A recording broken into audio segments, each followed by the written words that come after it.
Well, let me start. I grew up in Washington, D.C., in Northeast section. Um, my mom and dad bought a house there.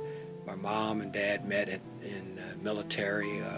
She was an African American woman who was a first lieutenant in the Army. My father was a European American from Texas. And this is in the 50s, so you get a black woman and a white man getting together. They came and they wanted to settle in Washington, had three kids and wanted to make a difference. Um, my dad died when I was 8 years old, died very young from a heart attack. So my mom had to raise three kids. But there was always this curiosity that we could always try to do what we want. And I have to give a real plug out to the U.S. Army, because if it wasn't for the U.S. Army, I wouldn't be here. They really took care of us and took care of my mom. Had to go up there and take allergy shots every week.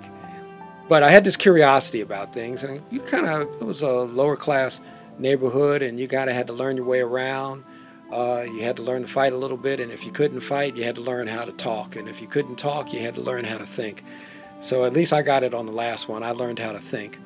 And so one of the things I learned how to do was we'd get these toys. My grandmother, my grandfather, we lived in Philadelphia. She worked as a maid for some rich folks, and my grandfather worked as an iron worker, but they'd get these toys or hand-me-downs and they'd give them to us.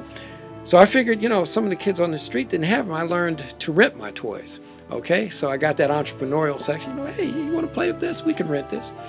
And then I got involved in chemistry. And I think that just happened to be from the power of TV. So and reading. My mom went out and she got these World Book encyclopedias half priced and Childcraft, and we did a lot of reading. She encouraged tons of reading. So I got these chemistry sets, and of course nowadays you can't buy chemistry sets, but I learned how to make chemicals, and particularly gunpowder. Spent a lot of time in the library. So that became very popular with some of the bigger and older fellas in the neighborhood. In fact, they used to call me the professor. So I liked that because I wasn't big enough. I was a tall, skinny kid, but I was smart enough and they respected that. And so that kind of got me interested into this whole thing of science and innovation. In fact, I still have some of my diaries from back when I was 11 and 12 years old, where I wrote about time machines and different types and recorded inventions. And so went on to high school, got involved also in the arts as well as the sciences, but always had this curiosity about doing things. And one of the things I'm a real passionate about is that I like science to be curiosity driven.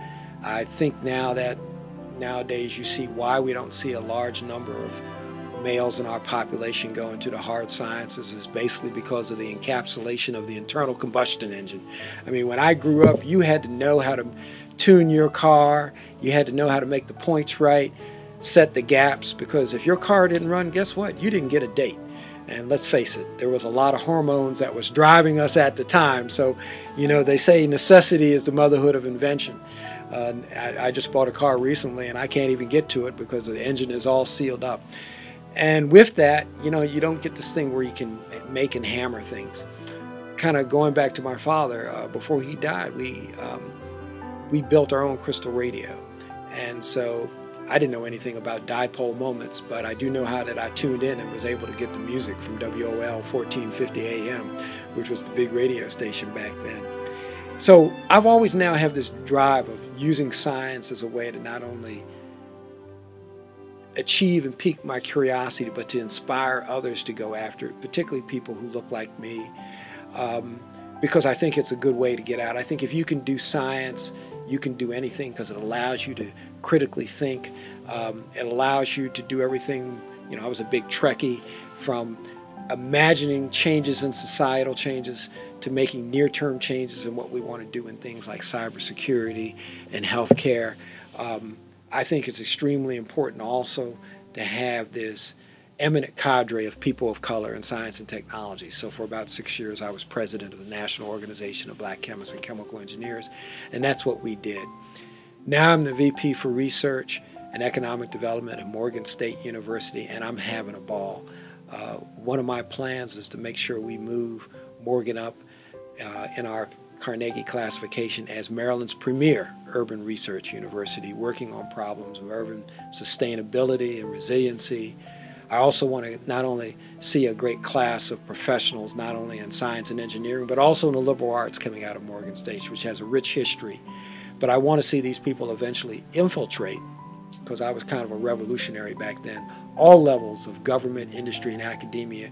Because as long as we have people who represent America at all levels of our society, then there's opportunity for all in the future generations that are coming.